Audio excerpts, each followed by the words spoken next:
Welcome back to another CE Theme Web Accessibility training video. In this video, we're going to be taking a look at tables and how you can use them properly to ensure that they are accessible as possible. Now, before we begin, we should note that tables are to be used sparingly, essentially only when displaying data that would be difficult to follow otherwise. Although using tables seems like a good way to organize information, it can actually cause a lot of issues for screen readers in the sense that they may not be able to read the table effectively due to the complex formatting. So we're going to go over 3 different ways to navigate this issue and get the most out of using tables. The first thing you're going to want to make sure you're doing is ensuring that a table is the most appropriate way to represent your data. By this, we mean that you should never use tables to layout or structure your page unless you're presenting data. Specifically, it is poor practice to chop up large pieces of text and write paragraphs within tables. This table here is an example of how not to use a table.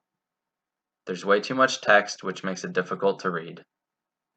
Now, if we move down, you can see an example of a better table. As you can see, it only includes relevant data and it is best presented in a table.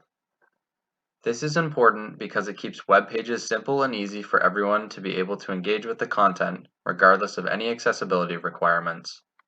If your page uses tables for improper formatting purposes already, you should also watch our video on text accessibility as well. This is included in the web accessibility section of our training website, and it will give you some helpful tips on structuring your pages.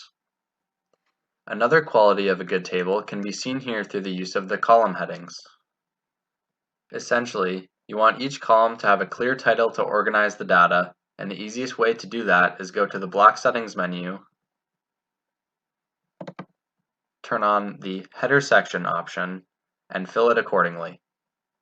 The use of column headers allows the screen reader to read the table data in order with the headers first. So in this case, it would read student name, and then it would read final grade. And then the data underneath the headers would be read.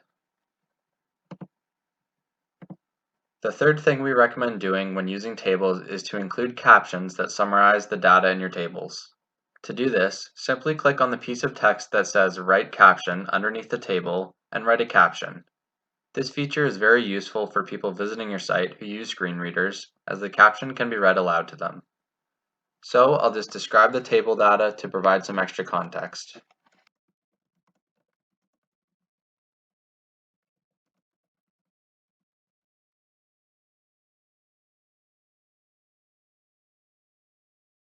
So, in summary, the 3 major things to remember when building a web page is to make sure that you're only using tables to present appropriate data, using proper column headings, and to use captions to help screen reading. We've included some helpful links for you below, where you'll be able to find some more resources on web page accessibility and page structuring.